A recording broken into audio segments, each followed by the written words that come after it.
Hi, everyone. Welcome to another edition of the Seforim Chatter podcast. On this episode of the podcast, I'm going to be joined by Roy Shlomo Shasha, who is the editor of a number of Seforim and articles and other things mainly published through Avat Shalom.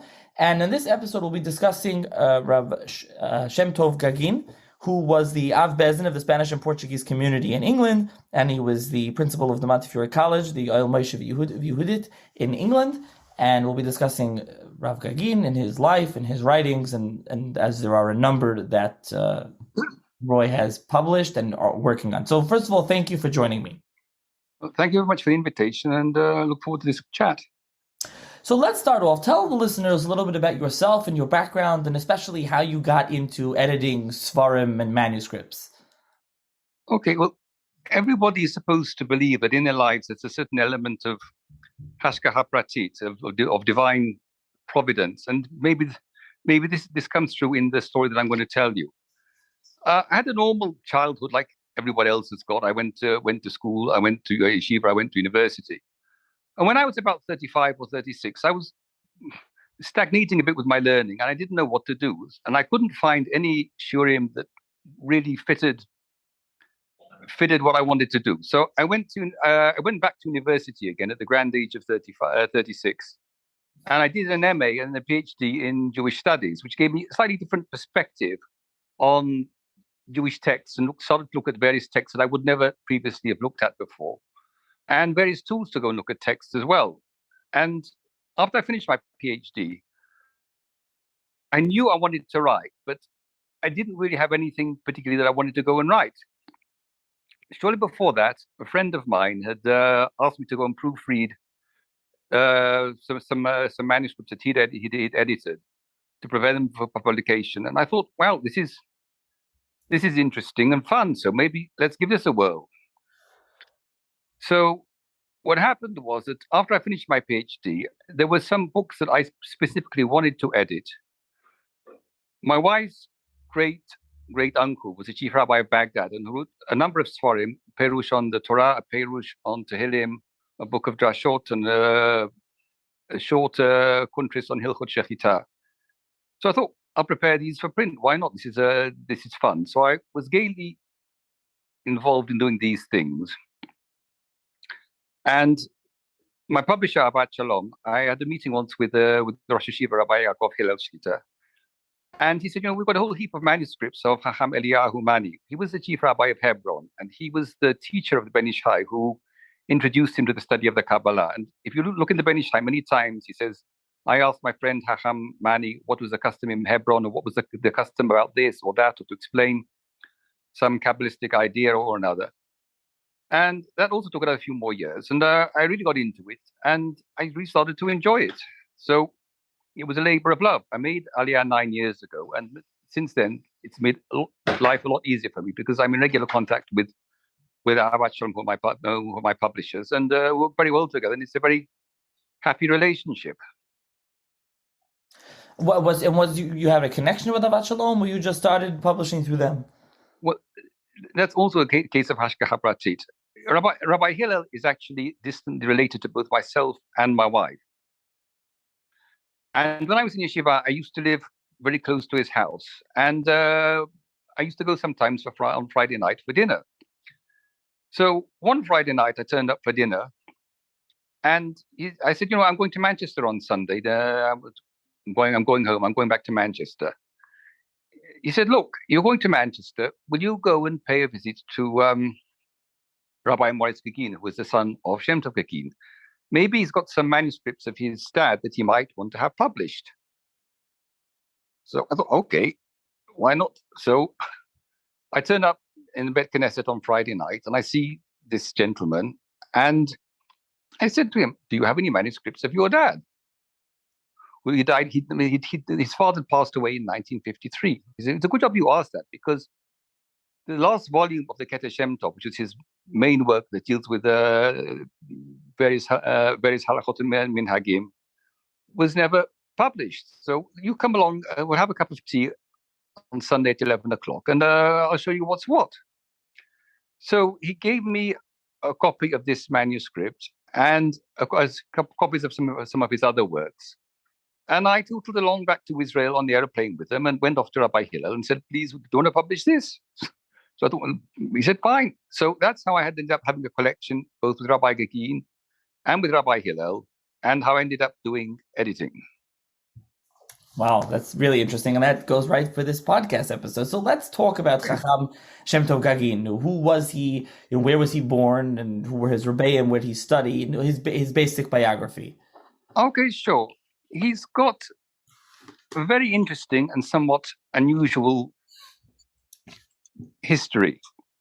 He was born in Yerushalayim, in the old city of Jerusalem, in 1885. His family house was next door to the Kabbalistic yeshiva of Bet El, which, if anyone knows the old city of Jerusalem, it's near the Rova. It's very close to where the current yeshiva of Bet El is, in Rehov Bet El.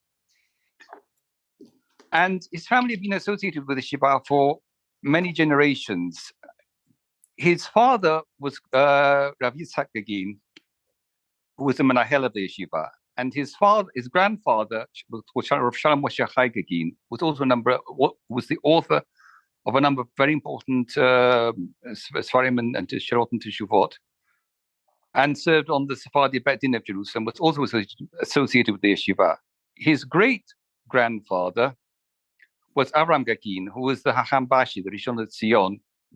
I think he died about 1850, to give you some historical context of it. He had married the daughter of Rav Shalom Sharabi, the noted Kabbalist. And so he had a tradition of Kabbalah in his family, as well as a very advanced Hebrew studying for at least 5 generations, which is quite a weight to bear. And many times in the Keter Shem Tov, he refers back to his childhood, and if he wasn't sure about a minhag or what to do, he'd report to you, this was the minhag of Betel, where which I saw with my father, or I did with my father, or whatever. And some of the practices that they had we'll discuss them a little bit later on, perhaps. Now it's not the time. And were unusual. For example, in the courtyard of the yeshiva, there was a well. And so they had the custom to go and do tashlich always on the first day of Rosh Hashanah, even if it was on Shabbat, because obviously there was no problem of carrying. There was a well right in front of their nose. He didn't have to go anywhere. So they deemed it to be paramount to go make, very preferable to perform the custom of tashlich on the first day of Rosh Hashanah. So he mentions this along with many of the other traditions that he received from the yeshiva, and sees these as halachic and historical things of importance that he feels that he has to go and record. Anyway, his childhood was somewhat unconventional, because he writes that he went to which is called a secondary school. It was called Doresh Tzion. This was a somewhat revolutionary school in Jerusalem, because it had some hours of the day, I don't know how many, devoted to non-Jewish subjects, which was quite revolutionary at the time, and met with the ire of a number of the more zealous inhabitants of Jerusalem. It's recorded that the headmaster of the school had the cart of the Hebra Kadisha left outside his house, which was a typical sign of disapproval. And there's one recorded incident of physical violence being used against the students of the school. And fortunately, this attack was very effectively repulsed. But he had a slightly unusual education for his time. He writes that he received semicha from Rav Chaim Berlin, and he received a Kabbalistic education at a very early age from a Rav called Alafi, who was one of the rabbis of the yeshiva of Bet El.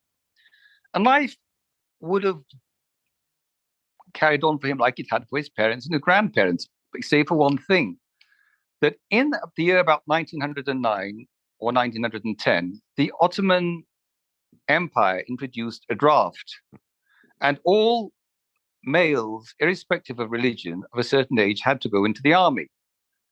And a number of the more religious Jews who were living in Jerusalem or elsewhere were not really very enthusiastic about this. And he went off to Egypt, and he became a Dayan on the Bet Din in Cairo. So he escaped the draft, and he was there for about 14 or 15 years when he got an invitation to come to Manchester to go and head the Sephardi congregation there. When he came to Manchester, he found that there wasn't one Sephardi congregation, there were two, and they actually lived next door to each other. And this was the community that I grew up in. One community was Spanish and Portuguese, which was the long-established establishment synagogue or religious movement for Sephardi Jews in the United Kingdom. The Sephardi Jews were the first Jews to settle in England after they were readmitted by Oliver Cromwell, in the same way that the Sephardi Jews were some of the earliest Jews that came to America. And the oldest Sephardi synagogues in America are Spanish and Portuguese, like the synagogue in Rhode Island, or the synagogue of Sheretz Israel, or the synagogue in Philadelphia, was called Mikveh Israel. It was founded in about 1740 or 1750. These are all establishments that predate the American Revolution. So there was an established community of Jews from the Balkans, from the wider Ottoman Empire, from Italy, from Salonika, who settled in Manchester in the 19th century, in the middle of the 19th century, who came together to form one congregation. And as a result of the breakup of the Ottoman Empire in 1918, there were the few Jews from Oriental countries, what you call Mizrahim, came to Manchester because there was so much political uncertainty where they were living in places such as Iraq, or even some came even from Israel to Manchester. And it was also a major center of trade, export trade to the Middle East. So there grew up a Mizrahi community side by side with a Spanish and Portuguese community. And I remember when I was young, there were two synagogues. They were literally about 100 meters apart. And they really had very little to do with each other. And this is the community that Shemtob Gaguine came into. And he, for the first time in his life, or possibly the second time in his life, was exposed to seeing a type of Sephardi Jew that had no Kabbalistic input at all into their prayers. And it's probable that he encountered when he was in Eretz Israel, the Yemenite Jews. And he mentions the prayers, the prayer book of the Yemenite Jews many times, the Tiklal.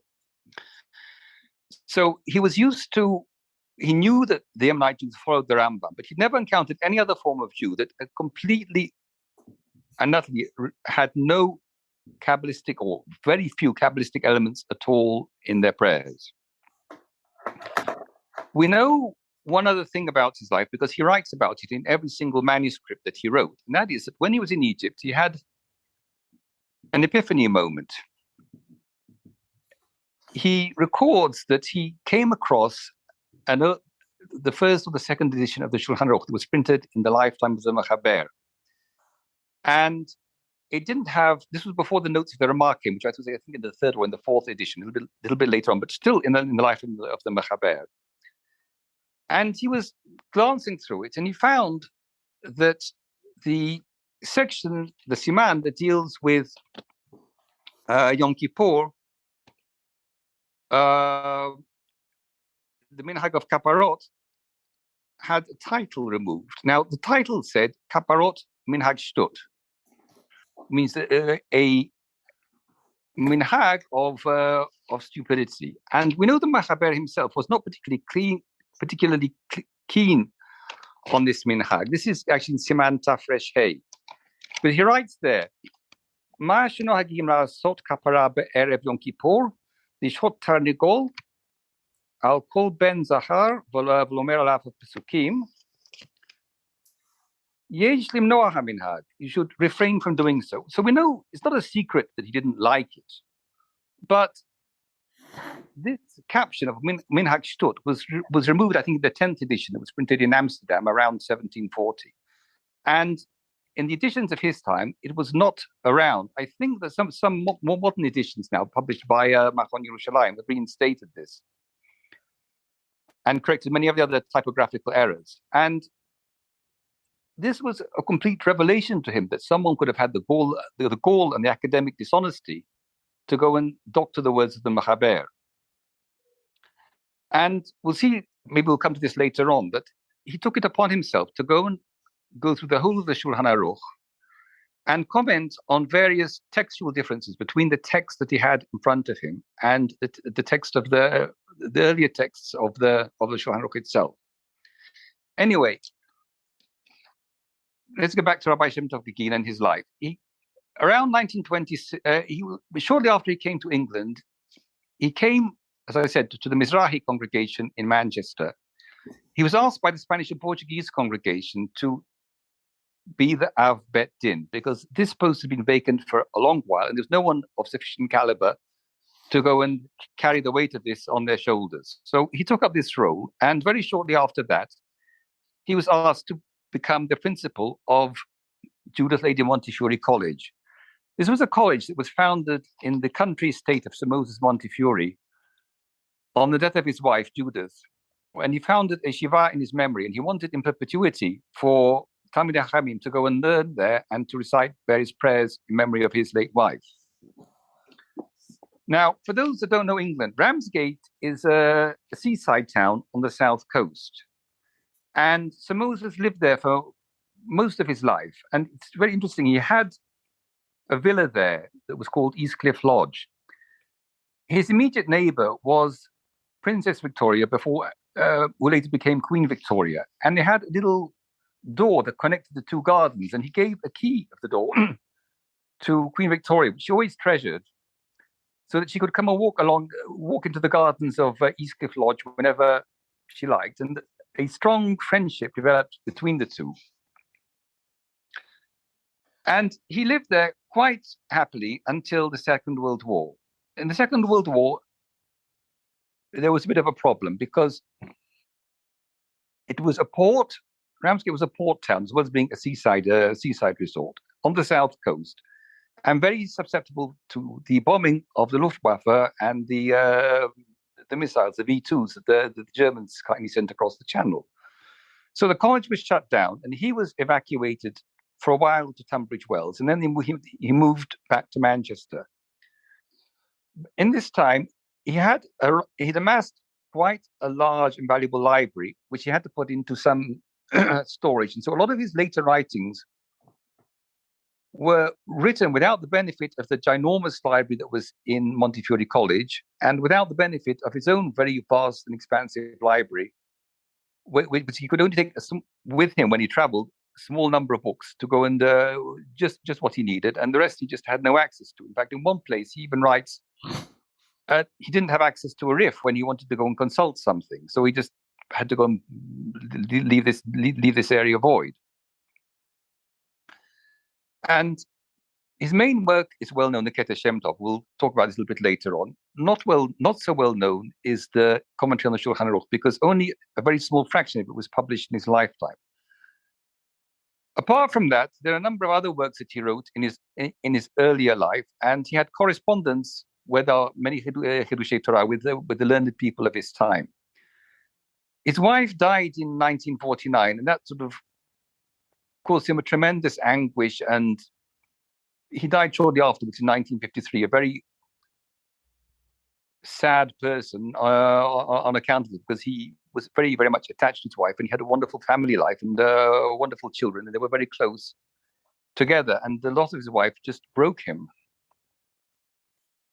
That, in short, is his life. Okay, so there's a lot to unpack there. So first of all, a couple things on what you said. We'll get into the Keter Shem Tov in a second, but before that, you said that the Spanish Portuguese were not into Kabbalah and the davening. I want to expound a little bit on that and their community, and we'll discuss more. And then, okay, sure. I mean, this is an issue that he mentions many, many times in the Keter Shem Tov, but it's only actually in a few specific places that he spells out the reason for it. And the reason for it is as follows. The Spanish and Portuguese community as such were not anti-Kabbalah. There were elements, for example, of the Yemenite community. There was a sect of the Yemenites that were called the Dardaim, which means that it's a corruption of the word Dordea, the knowledgeable ones, who were actually anti-Kabbalah. the Spanish and Portuguese were not anti-Kabbalah as such, but they had a different take on the subject. In Spain, there were a number of Kabbalists, such as the Ramban or Ibn Jekatilia. There were Kabbalists and there were yeshivot around them, but people such as the Ramban or whatever kept their practices to themselves. And the vast majority of the Spanish and Portuguese community were not actively involved with adding Kabbalistic rites or Kabbalistic nuschot to their prayers. And in fact, this was the state of most of, or pretty well the entirety of the Jewish people. There were no Kabbalistic prayers in people's prayer books, other than around those specific Kabbalists, people who were Kabbalists at the time, like, for example, the Ramban. What happened was that after the Arizal passed away, either his Talmidim or the Talmidim of his Talmidim, people such as, for example, Emmanuel Chayriki, went out all over Europe to preach this doctrine of the Kabbalah, and to suggest to people that they would make various emendations to their prayer book. They would add various kavanot, they would change certain prayers so that certain prayers had certain number of words in, or certain letters and certain numbers of letters in brachot, to make certain kavanot in certain places in the tefillah. The Spanish and Portuguese said no.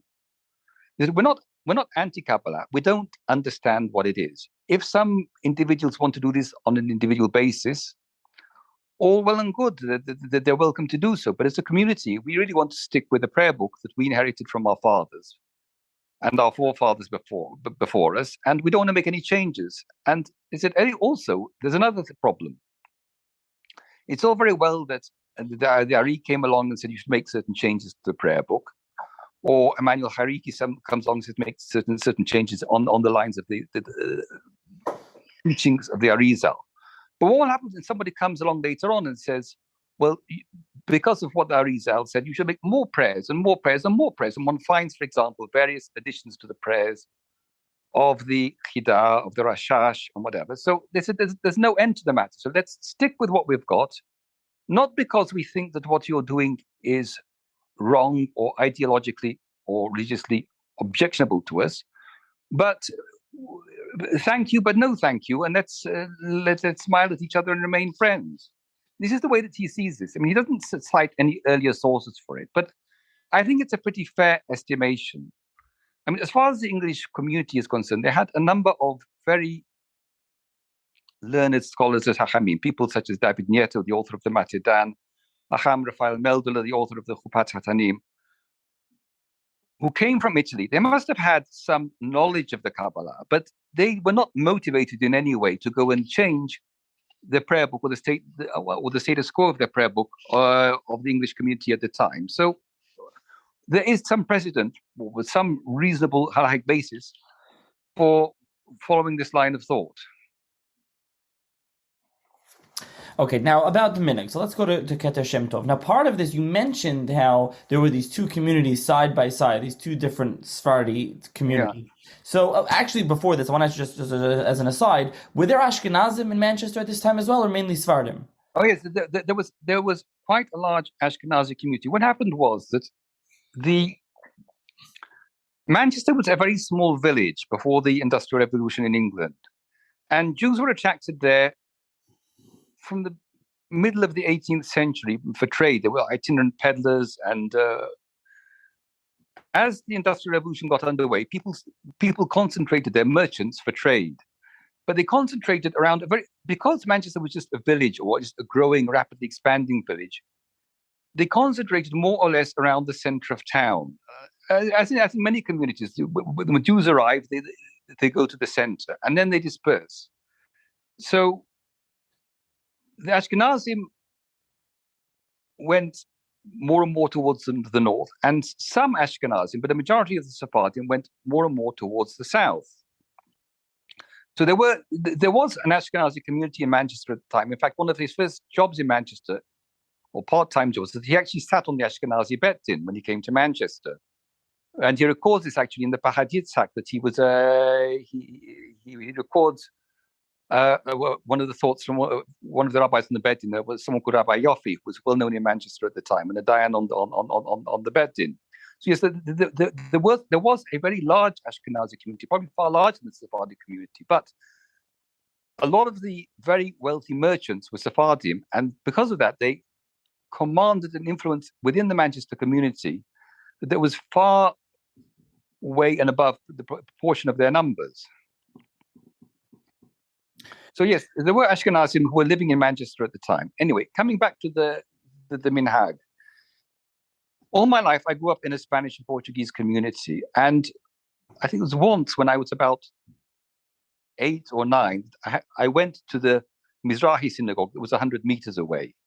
What happened was that the synagogue, the Spanish and Portuguese synagogue, was closed for renovations, and it took about 3 or 4 weeks because it was a ginormous building, and no one has given it a lick of paint for about for 40 years, literally.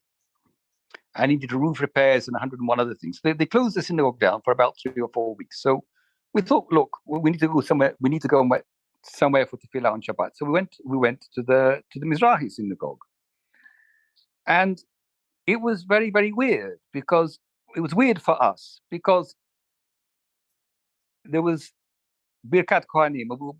Our family of Kohanim. This is something that I want to return to a little bit later on. They did Birkat Kohanim in Shachrit and in Musaf. The Spanish Portuguese only do it in Musaf. And when it came to the opening of the Echal for Kriyat HaTorah, there was this peculiar prayer called Brich Shemay that we'd never heard of in our lives before. And there were 2 paragraphs of the Aleinu. I mean, that was apart from the issue of the tunes, which I can understand. There were different tunes, but I mean, the nature of the prayers was very, very strange to us. And when I was 10, I went to a boarding school, a Jewish boarding school, which is since closed down. And I knew things would be different there because they were Ashkenazi. But also I encountered other Sephardim. There were a number of people that came from Gibraltar or from other places. So it occurred to me that for the first time in my life, the Sephardim were not just the Spanish and Portuguese community that I knew, but there was a whole mosaic of Sephardim around the world with slightly different practices, different customs, and whatever. And this for me as a kid of 10 was an eye-opener. This was at the time before internet. There was no YouTube. We had no access to understanding who, why, when, and what the other types of communities were. Okay. Now that's part of where I was going to go with this. So when Chacham Shemtob Gaguine is there, is this what leads him to write this monumental work? It's 7 volumes, right, on minhag and halacha, because there's these different minhagim going on where he is. It is. He, in part, yes. The thing is that he writes in the early part of volume 3. He writes how he came to write the work because he came to Manchester and seen things that he'd never conceived of in his life before. He'd never conceived of the fact that there was Sephardim who had such a lukewarm attitude towards the Kabbalah. It was a complete and utter revelation to him. But the thing is that I get the impression that he had been interested in the subject of minhag for a long time because the sources that he quotes indicates to me that he'd been collecting prayer books for a long time of different customs. For example, he quotes many times the minhag of a place called Carpentras, which not many people have heard of, but it's a fascinating community, which I need to tell you the story behind. The Jews were expelled from France in 1230, and there were no Jews in the entirety of France except in one small area, which was centered around Avignon. And this was an area which was ruled by a count, and the count of that area was actually the Pope, who was quite amenable to receiving material gifts to go and allow the Jews to go and live in this place. So this community of Carpentras, there were 4 towns, Avignon, Carpentras, and 2 other towns. Each one had a slightly different minhag. Developed in a bubble because they were not in communication with, there was only a casual communication between them and the rest of world Jewry. It produced, by the by, a number of Talmidei Chachamim. For example, you may have heard that there's a commentary on the Shulchan Aruch called the Ma'amar Mordechai, of Mordechai Karmi. It's reasonably well known. It's very, very voluminous. And it's quoted quite often, especially on Orach Chaim. But this community grew up in a bubble, and their minhag developed something pretty unique. And it was only in the middle of the 18th century that actually the minhag was actually printed, came out in printed form. But people used to have passed down from father to son manuscripts of the prayers of the Bet Knesset, because it did not conform to any minhag that you would know. And he had collected a set of these prayer books, which are actually quite rare. And he collected a set of Yemenite prayer books, which is called the Tiklal. And many prayer books are very of other communities, like, for example, of the Karaites. How we got hold of all these things without the benefit of a book depository or Amazon, I have really no earthly idea. But he must have been interested in collecting old things for a long time. And this all came together with his work. The other thing is that he had, from very early on, when he came to Europe, when he came to Manchester in 1924, he had a very strong desire to travel. In fact, the sermons that you mentioned, Pachad Yitzchak, you'll find that there's a note that for 6 weeks there's no drashot on Parashat Teshuvah, and he says, "I'm not in my place." And he was off traveling somewhere. Every year he used to go with his wife somewhere for 4 or 6 weeks.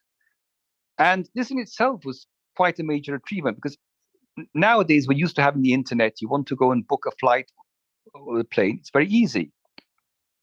You want to see a timetable of a train timetable, it's very easy. You can get a train timetable anywhere in the world in 5 seconds. In the 1930s, aeroplane travel was only for the very rich. And it wasn't very common. You couldn't book a hotel unless you had to. You write to a friend in a town, because the town you were going to, because you wouldn't know which hotel to go and book anyway. You had no hotel directories. You'd have to go to a travel agent, and all this was very expensive for someone who was not on the highest of salaries. And many times in his works, he refers that he went to Amsterdam in 1930. He made 3 or 4 trips to Spain, which hopefully we'll talk about a little bit later on. We know from the postcards that he sent to his children. Fortunately, we still have them. That he went to Genoa, he went to Paris. He was a remarkably well-traveled person for someone of those times, and all the time he was interested in looking at Jewish communities. What is different? Why did they do this here? Why did they do this there? And he records a fair amount of the information that he saw in the Keter Shem Tov itself. And it's one reason that makes it such a fascinating work, because it's a record of customs or communities that no longer exist. So let's talk about the work. Like it's 7 volumes. What is it exactly? You explain a little bit and some examples for the listeners what exactly the work is. All right. Let me explain to you what it is. One thing I'd state specifically at the outset, it's not particularly a book of minhag, although he talks about a lot of minhagim in it. He goes through the entirety of the cycle of the Jewish year and the Jewish life cycle. And he comments on the prayers in a specific way. He whatever takes his fancy. Either it's the nusach of the tefillah, or it could be customs that surround a particular event, like the customs that surround a brit milah or a wedding. But also why certain things were instituted. For example, you read the Megillah on the night of Purim. Why do you need to read it again in the daytime? Because you read it already at night. What's the difference between that and the Shir HaShirim, which you read, or Kohelet, that you read it once only, and that's the end of the matter? Why do you do it twice? Or the Kiddush or Shabbat? You make Kiddush on Friday night. Why do you need to make another Kiddush on Shabbat? Beg your pardon, Shabbat morning. He goes through, or Siduk Hadin. Why do you say Siduk Hadin in the afternoon of Shabbat or Mincha? Why do you blow the shofar at the end of Yom Kippur? I mean, shofar has got nothing to do with Yom Kippur. So why on earth do you blow it then? Why is it such a big deal? So he looks at the origin of all of these things, and he's got a set of areas that he investigates. First of all, he looked for anything in the Chumash, or Chumash or the Tanakh, which he knew almost Baal Peh. And then he looked at the Targumim and the Midrashim. And we have to remember that at the time, it was not like nowadays where you can go to a Bari Land CD. He did all this from memory. So he'd gone through the whole of Midrash Rabbah and committed it to memory. He'd gone through the whole of the Midrash Tanchuma, even like the Targum Sheni of Esther he quotes reasonably often, the Zohar, and looks for any clues as to where a custom may have come from. Then he looked at the Bavli and the Yerushalmi, and he was equally fluent in the Bavli as well as the Yerushalmi, which is quite an achievement. And then look in the Kitvei of the Arizal. He'd also bring into play any writings of the Gaonim, and he'd look at the earlier prayer books that we have, the Siddur of Rav Sadia Gaon, the Siddur of Rav Amram Gaon. By the by, the Siddur of Rav Sadia Gaon was only printed, I think, in 1947, when most of the Keter Shem Tov had already been written.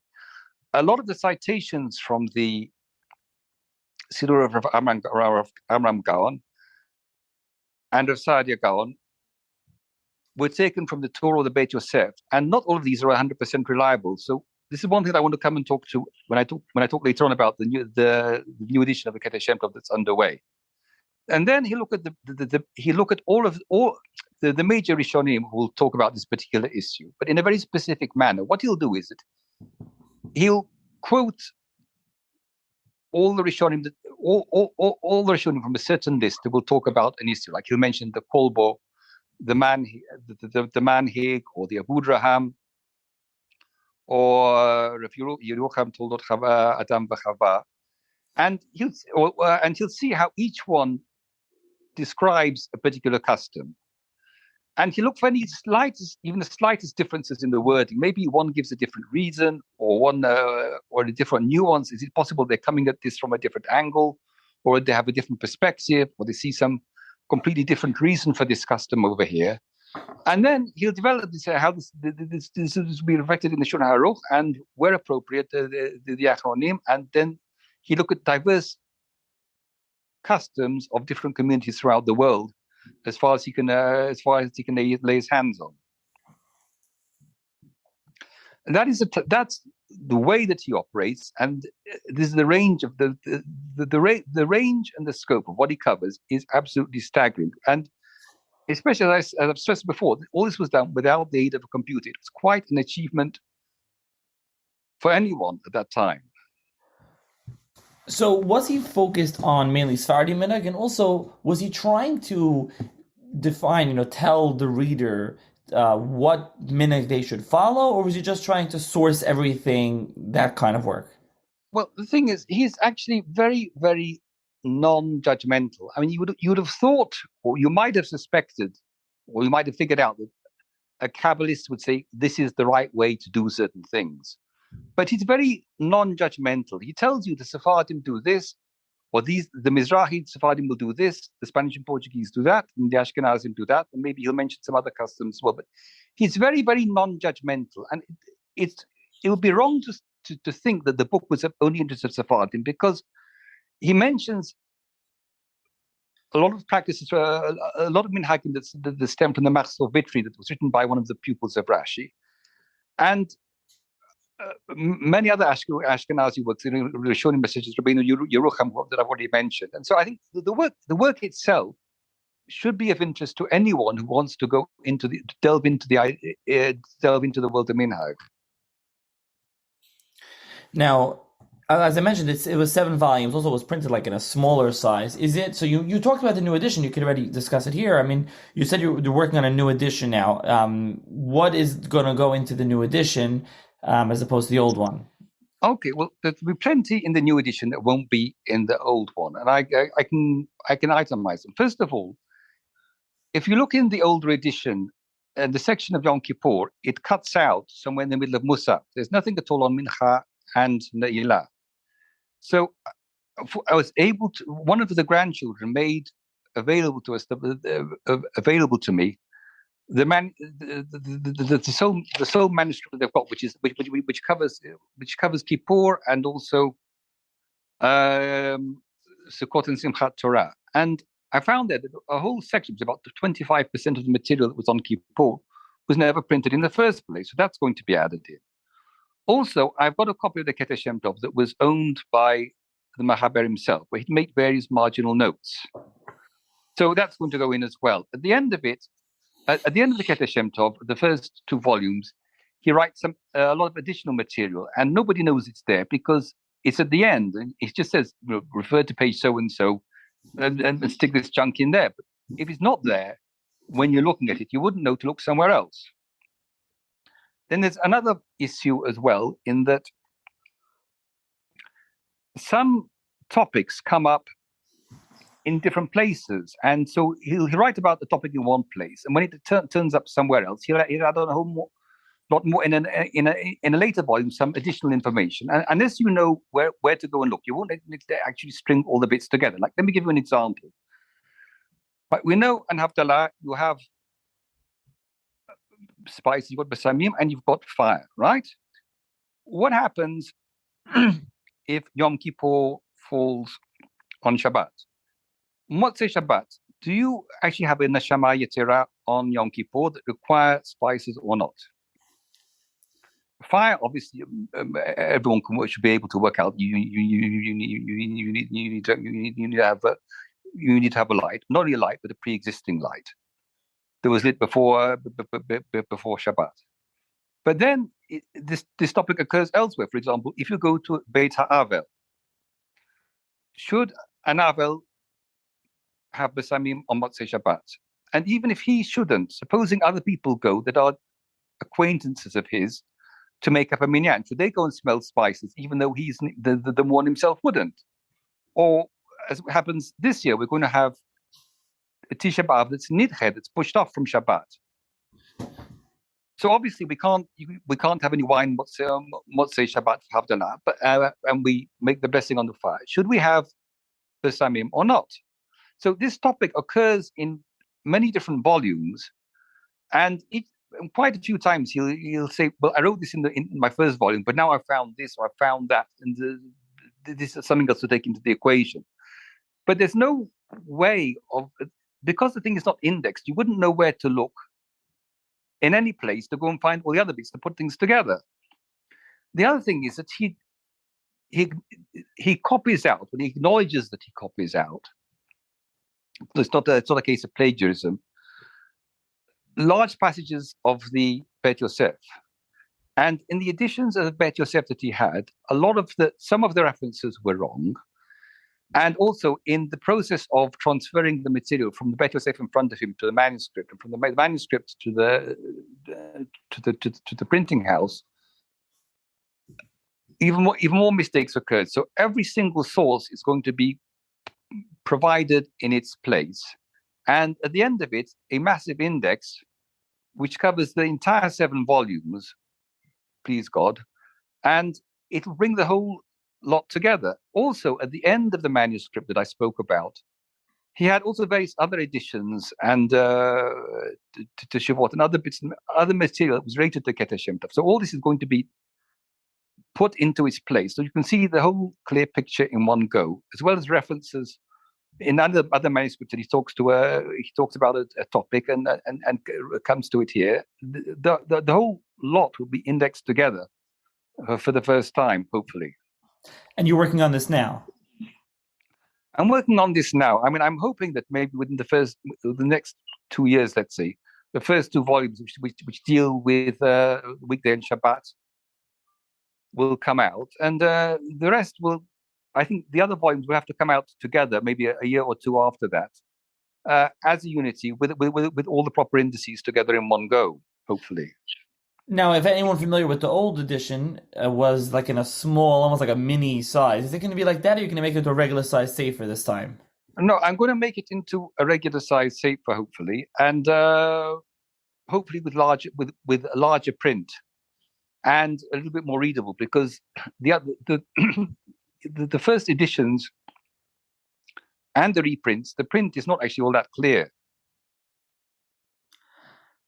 Right, for those familiar, right? That's what was curious about. Okay, so let's talk now a little bit. Obviously, there's much more we could continue talking about the minhag. Maybe when it comes out, we could do another podcast. But let's talk about the sefer that you published relatively recently, which is the 2 volumes of sermons, is Drashot Pachad Yitzchak, which are interesting. Talk about the manuscript and where that came from, and also his style in there. So let's start just generally about these sermons, when he gave them, where they were from, the manuscript, and that kind of thing. All right. Okay. Well, the work itself is made up out of 2 separate manuscripts. What happened was that when he died, his son sold off in great haste a lot of his library and some of his manuscripts to finance the publication of the remainder of the Keter Shem Tov that wasn't published in the author's lifetime. And one half of this manuscript ended up with the family, and the other half ended up with a book collected in America, and it made its way to Israel. And the Rosh Yeshiva of Rabbi Yaakov Hillel showed me this manuscript, but they couldn't do much with it because it was only on half of the Chumash. You can't really print half a Sefer. And I was casually chatting to a friend in America, and he said, there's a half manuscript with the family of Drashot on the Torah. I said, that sounds interesting because there's a half over here in Jerusalem. And so we made the shidduch, so to speak, and there is now a complete run, bar the 6 weeks that I mentioned about when he was off on holiday somewhere, of commentaries on the Torah. Now, when he was in Egypt, he served on the Bet Din. He wasn't experienced as being a communal rabbi. He didn't have to give a drasha to a congregation every week. He wasn't attached to any particular congregation in Cairo. Here, for the first time in his life, he was a pastor and a teacher and a minister to a congregation, as well as a man on the Bet Din. And so he had to go and give Torah to his flock. So he starts off very gingerly. The earlier part of the book is formatted very simply in a sort of question and answer, where he takes relevant passages from the classical Sephardic commentaries, such as the Pachad Yitzchak of Yitzhak Rama or the Abarbanel, and it's like a conversation between a pupil and his teacher. And he said the pupil asks a question, and he gives an answer, which is basically the answer of the Abarbanel or whoever. And he organizes things in a question and answer format. And then as he becomes more and more used to the idea of talking in the congregation, this format breaks down a little bit, or in some cases breaks down completely. And he tends to bring in more of his own ideas, or talks about things that are bothering him, or things that ought to be talked about. And there's definitely a development in the in his style throughout the sermons. And he only stopped because I think after what happened was the writing was done in retrospect. If you look at all the captions on top of all the sermons, he says, this is the sermon that I delivered on Shabbat so and so. So it is using the past tense. The sermons themselves were probably delivered in Arabic because that was the language that he was most familiar with, and also his congregants were most familiar with. Even towards the end of his life, his English was not really that marvelous. And so I'm pretty sure that they were actually delivered in Arabic at the time. Now, something else interesting, well, you mentioned this, is that it's a kind of question-answer. He has the Talmud asking a question and the Rav giving an answer. And he uses, like you said, okay, this is Rama, the Barbanel. He actually has Meshalim from the Dubno Maggid and Ben Ish Chai and others. It's interesting. Yeah. And even the just emphasizes, even the parts that he's quoting the classical commentators, he's It's written very easily. It's very readable. It's very enjoyable the way he asks question answer. He asks usually simple questions that one learner Right. come across. He also has this stuff on Yom Tovim in here. There's Pirkei Avos in there. So maybe you want to also just explain a little bit more of the style and also some example. I don't know if you have an example or two that you wanted to give, like something that he says that he talks about. I've got to be honest. I don't think I could do that off the top of my head. Okay, but what about more of the style that he uses? Just more of that, like you said, it's more. At least he started off with that Talmud and Rav, so that was the style. It was like a That was the style. But then the thing is, he's looking for a topic, and the topic then he slots into this question and answer format. Later on, the passages become a lot longer as he feels that there are things that he wants to go and talk about, and that's why it's not just a short question and answer thing. It's something that he wants to get off his chest, or he feels that his congregants need to know about or need to be told. And that's why the passages become much longer, because he starts to express himself in a much freer sort of a way. So this is 2 volumes. It's a set of published by Avad Shalom around a year ago, or whatever. So that's available. I'll put a link to that in the show's notes that anyone interested can check it out. Any listeners? I've enjoyed it. Like I said, it's nice, and that's a nice work. Now, something else that you published of his. You published two other things. But Avad Shalom has a journal for those not familiar. minhagim, fascinating manuscripts and other things in their articles. Very interesting. So you published. Well, let's start with the later one in Yud Beis in the 12th volume. Right. You published his travel that you mentioned earlier. So there's a manuscript, a very interesting story behind the manuscript, and some very interesting personal stories of his where he traveled around in Spain and Portugal. So talk a little bit about that. Right. Yeah, okay. He made a number of trips to Spain and Portugal between 1928 and 1932, and this was quite an emotional thing for him. I mean, there are some parts he becomes extremely emotional. What happened was that his family, I think, was from Fez, but they went for a while to Castile. One of his forebears to study Torah. The Gaguine family goes back a long time. They can trace their family back at least 500 or 600 years.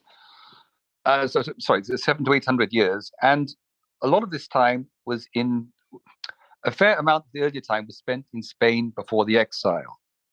And he wanted to go and visit places that were associated with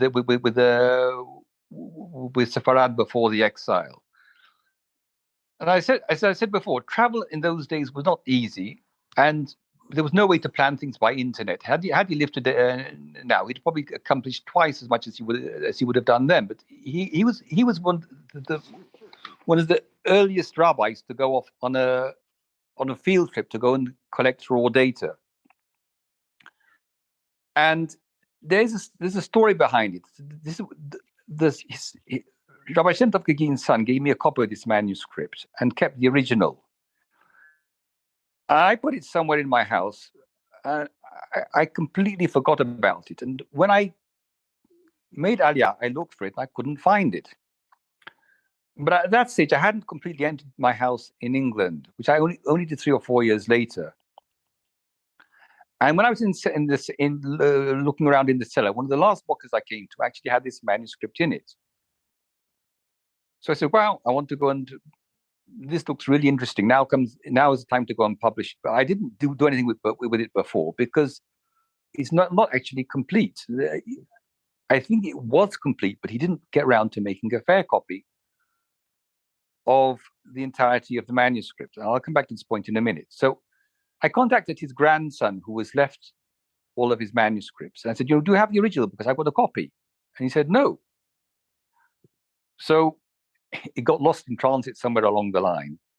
And it was only this photocopy that was given to me by chance that saved the day. He writes in the beginning of it that, like an introduction, an index of the points that he wants to cover, and only half of it is there. And he also writes that the Montefiore Endowment, who were the governors of Montefiore College, had agreed to fund the publication of this item and a translation of it. So I assume it must have been written out in full, but where on earth the rest of it is, heaven only knows. Anyway, he describes how he went to Spain, and faced a number of frustrations on the way because he couldn't plan. There was no way to go and plan his trip. For example, he goes to Madrid. He said he went to the National Library where they had a fair number of manuscripts of the Rishonim of Sefarad, and he wanted in particular to look for various documents, shtarot. And those he couldn't find, but he couldn't look at the manuscripts because the library was going to be closed for some national holiday. And then he had to move on to his next port of call. And then he had a number of other frustrating experiences. When he went, for example, to Barcelona, he went to the municipal library there again to look for manuscripts, and he found they had a catalogue, but it was closed for refurbishment, so we never got to see anything. So the librarian suggested that he would go to the local Catholic seminary. So he goes togged up in his garb to the local Catholic seminary, and he has brings his calling card. He writes about this quite vividly. He leaves his calling card with the man at the door, and he takes it to his superior. He goes in to see the superior, and the gentleman can see from his calling card that this person standing in front of him is a rabbi. And there was immediately a tension in the air. He said, we didn't even ask him to go and sit down. He said, well, what do you want? So he said, I've come to look for various Hebrew manuscripts. Do you have any Hebrew manuscripts in your libraries? So the priest said to him very dismissively, well, we don't keep these type of things here. It was a very frigid, cold conversation. So then Rabbi Gaguine asked him, well, where could I find Hebrew manuscripts or information about the Jewish community of Barcelona? So the priest, unfriendly or unhelpful as he was, gave him the card of a lecturer in the university who Rabbi Gaguine called on, and he was so helpful. He took him around, he showed him various manuscripts, he explained to him what's what, and he was really, really helpful. Throughout he records some of the conversations that he had with people, and there were Jews who were living in Spain at the time, but they were very wary because there had been the order of expulsion in 1492, and the Jews had no legal status, no legal community in Spain at the time. They were all nervous that they would be kicked out or expelled, or they would have their property confiscated, as it was in 1492. And some of the Christians would ask him, well, when will the Jews come back to Spain? So he said, quite frankly, when you give us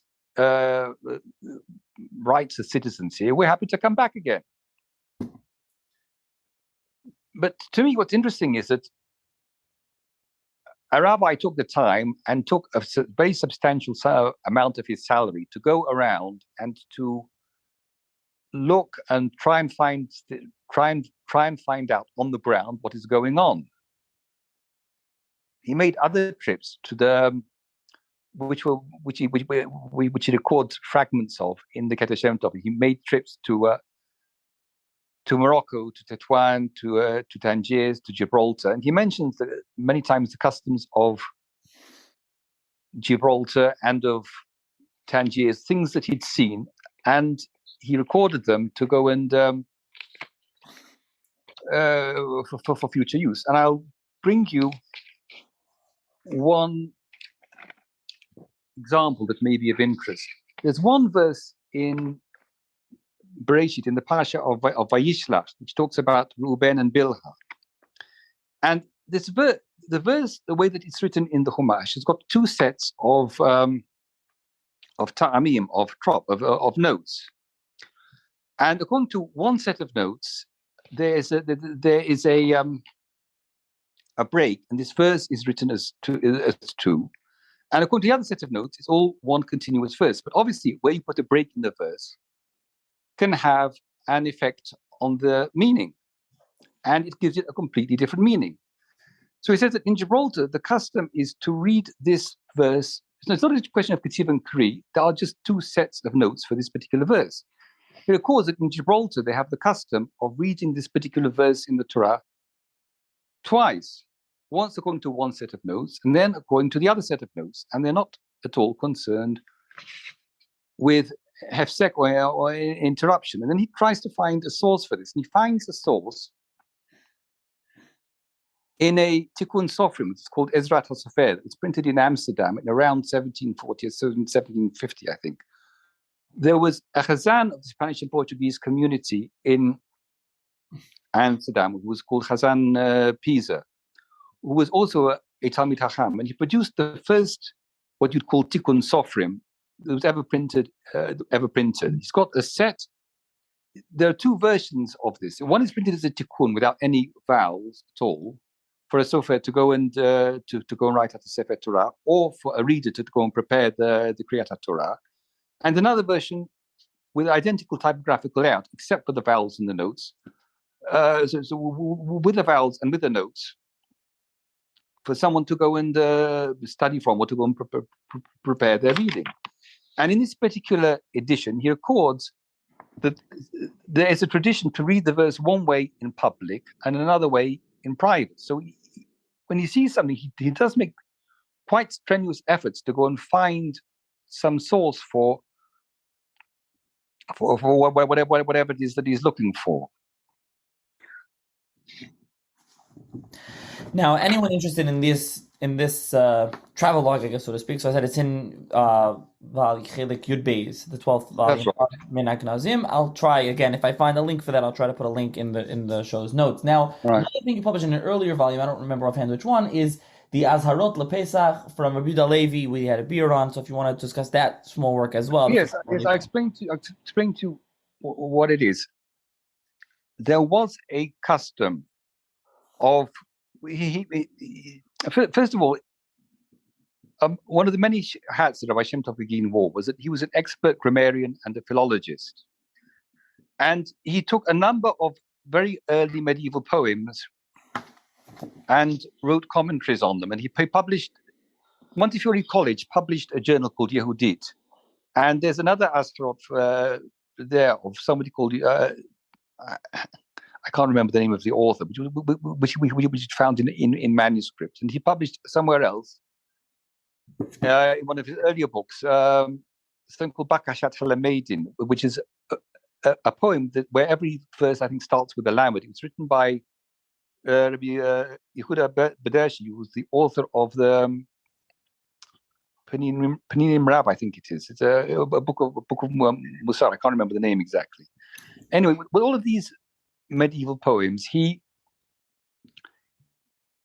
annotates them and writes two commentaries, one dealing with the meaning of the words and then the wider sense that the author is trying to convey. Now, the Ashkenazi community is familiar with the Akdamot that you recite on Shavuot after the first verse of the Kriyat Torah. The Sephardim also have a custom called Azharot, which is also like of the Taryag Mitzvot. There are various versions of it, which is set in Shavuot. But other communities also have the custom of reciting Azharot on Erev Pesach, where all the halachot of Pesach are written out in a verse form. And he writes that maybe it is that writing out halachot in verse form was actually an aid to memory. And there were some communities that had the custom of reciting this publicly.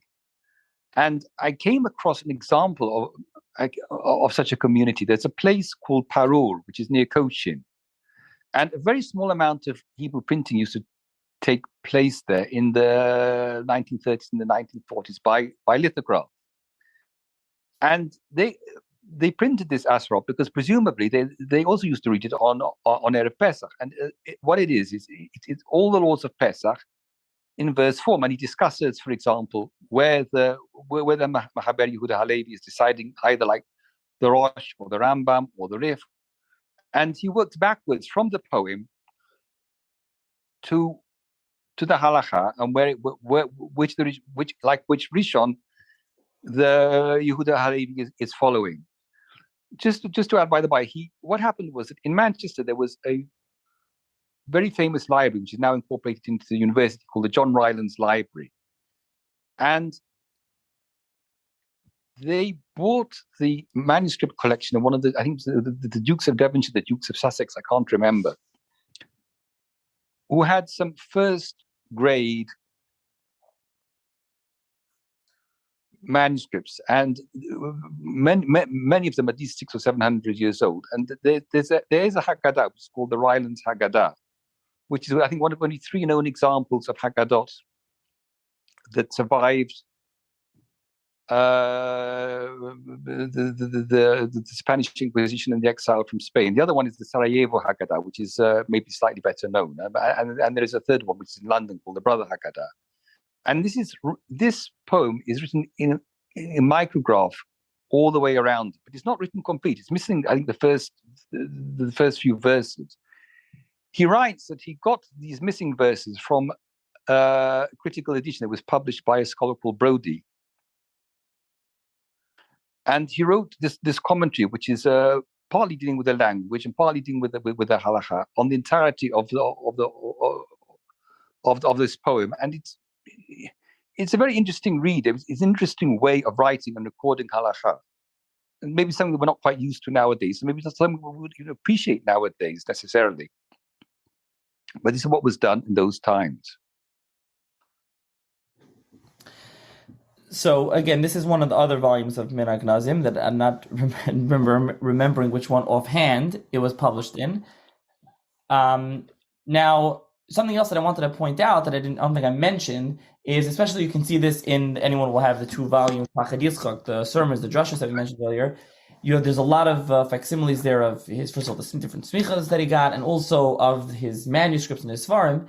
He has, especially the Azharot we just mentioned, the Sharblat, he had a really beautiful handwriting, and he kind of like penciled out or put in pen, I don't know, the Sharblat, the title page with his name, and he almost like wrote it out like perfectly. Especially you could see the one on the Shulchan Aruch, which we mentioned earlier, which is kind of really beautiful to see if anyone, is interested in looking at it. Now, I don't know if you wanted to mention a little bit more about that Shulchan Aruch. You discussed he was just doing this kind of critical edition of Shulchan Aruch. Is that something that you would work on to publish? Is there more of that in manuscript that hasn't been published? Right. The thing is this: I mentioned to you, he was sparked off by this mention of the Kaparot. What happened was that he published the first 2 volumes of Keter Shem Tov in 1934, and then he didn't resume on this topic until about 1940 or 1941. So the question is, what would a compulsive writer do for 6 years? Because he wasn't fiddling his fingers. So that was a time that he worked on this edition of the Shulchan Aruch. And what he does is that he had a manuscript of part of Orach Chaim, and he had early editions of the rest of the Shulchan Aruch, and compared those editions with the editions that are in our hand. Some of the points that he makes are actually of halachic consequence, and these are the kaparot I want to go and return to in a minute. But there are other issues which are of halachic importance. For example, you count the Omer, right? And you say after 7 days, you say Hayom Asara Yamim. You say La Omer or Ba Omer. Now we talk about Lag Ba Omer.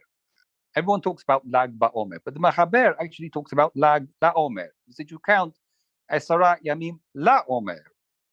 And this is also, I think, going from memory, the version that's found in a number of early manuscripts of the prayer book.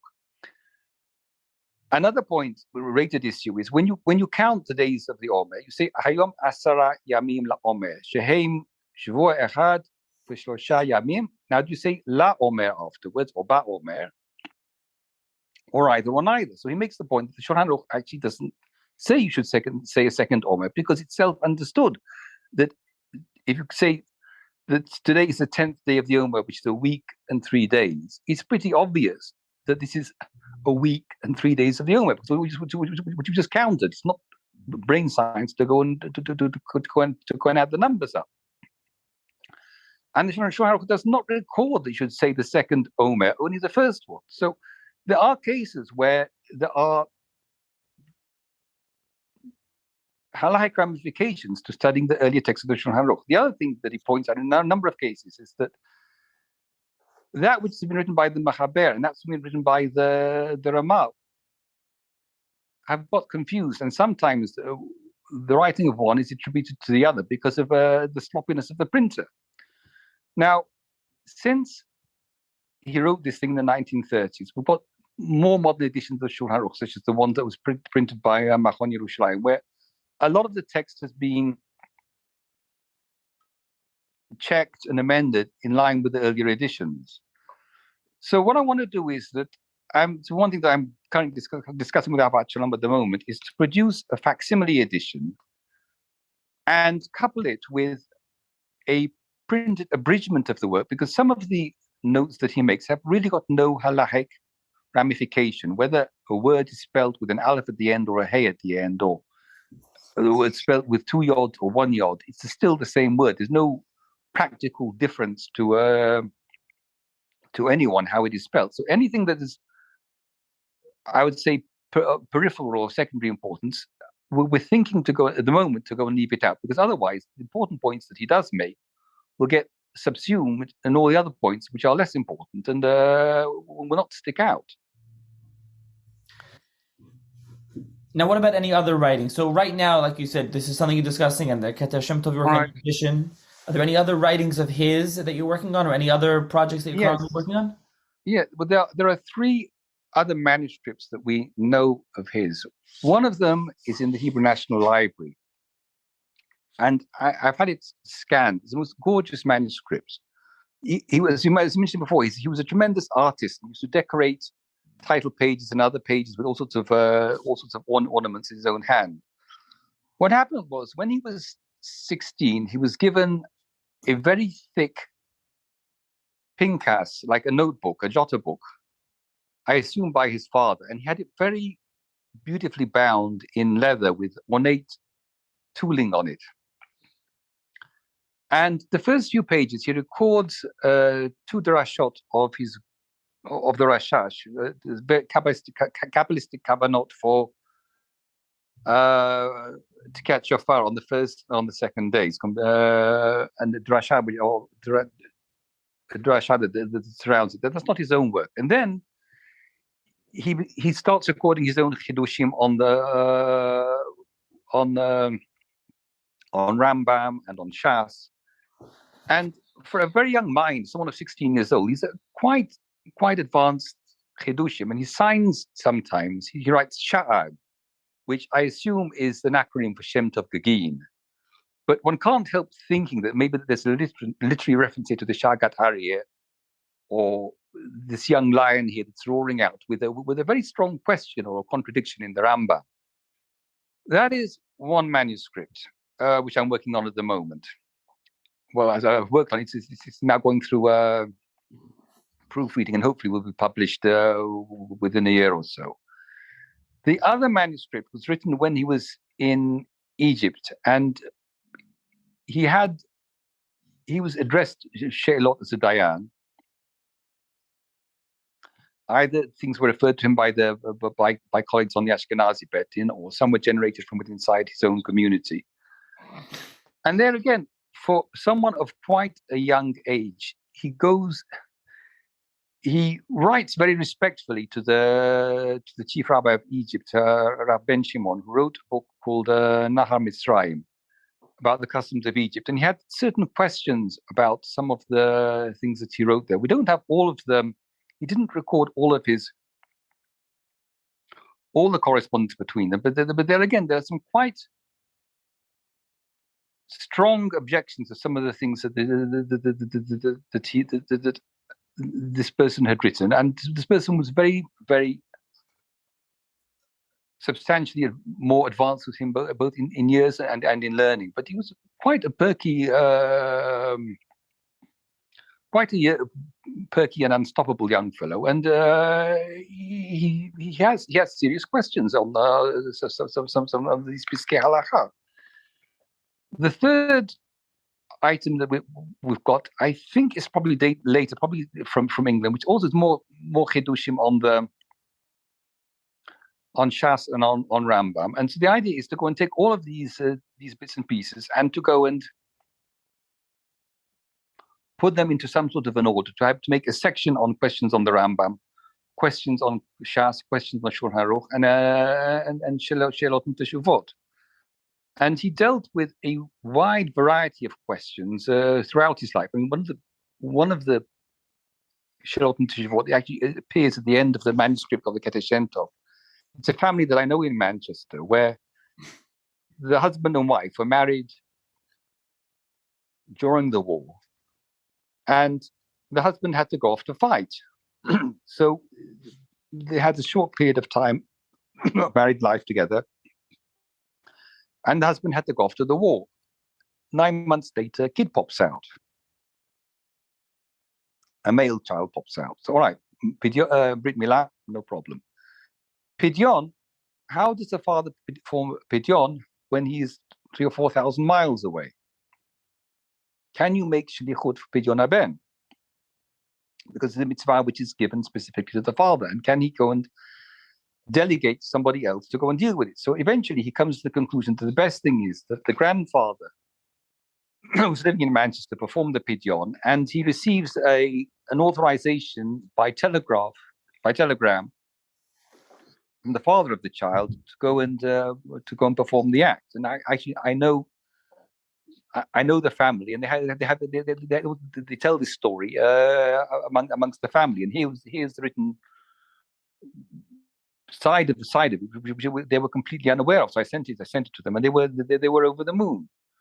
But his writings cover quite a vast expanse of Jewish of Jewish learning. He also had a correspondence with a senior dayan on the London Bet Din, who went to Eretz Israel. He was called Rabbi Hillman. He wrote a set of chidushim on the Shas and also on Chumash called Or HaYashar. It's quite well known and very well respected. He made Aliyah in about 1930. And in his yeshiva, at one stage, there was the late Rabbi Eliashiv and Rabbi Waldenberg and Rabbi Auerbach. So it must have been studying at quite an advanced level. Anyway, Rabbi Hillman produced over a period of about 10 or 15 years on Shas Bavli and Yerushalmi a set of Hidushim which is called or Yashar. And he sent copies to Shem Tov Gaguine. And we have some of the correspondence between them where he makes various comments or has got various very penetrating questions of what Rabbi Hillman wrote. And Rabbi Hillman was many years his senior, but it didn't hold him back from letting us know if he had very respectfully, if he had a problem or a criticism to make.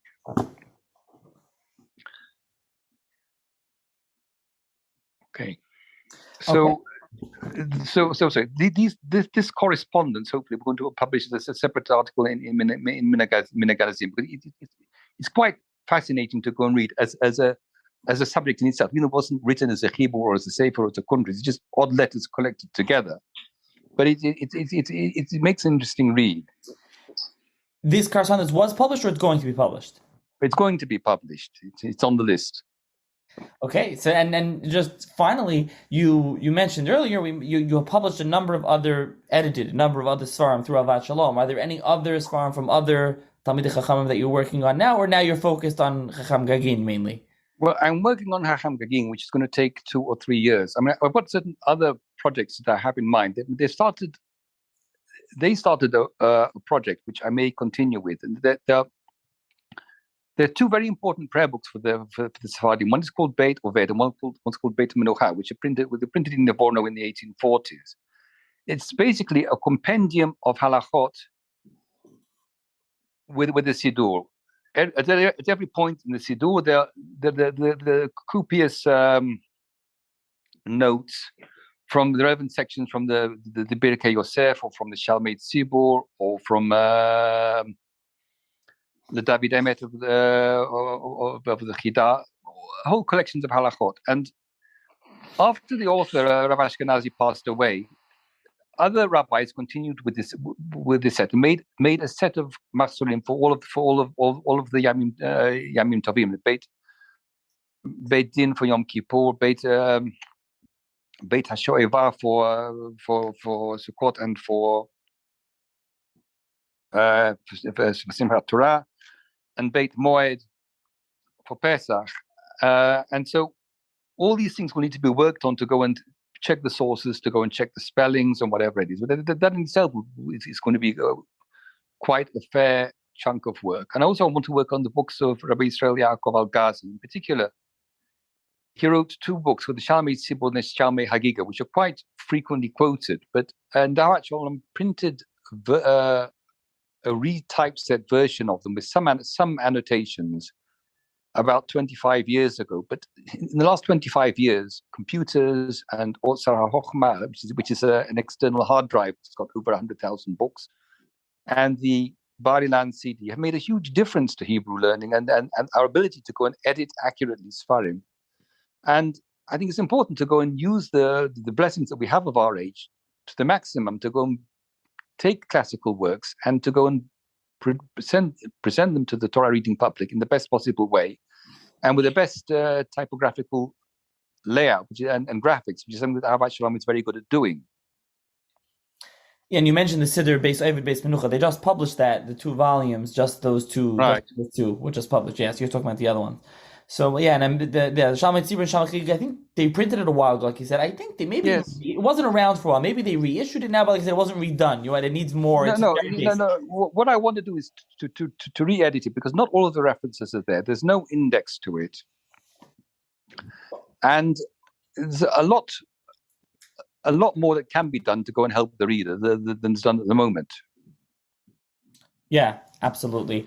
Okay, so thank you for joining me. And like I said, I'll post a link definitely to the Pachad Yitzchak, the 2-volume of sermons of Drashot, which I think very interesting, and the minhagim, the 12th volume, which has the if I find the link to it, which has the travels and his travelogue diary, and as well as I'll find which other one has the other stuff from him, the other Azharot for Pesach that you published, and I'll link to that as well. Again, assuming I can find link to minhagim to the volumes. And thank you for joining me to discuss Chacham Gaguine. Very fascinating, very interesting life and works. And thank you for joining me. Okay, well, thank you for having me. All the best to you.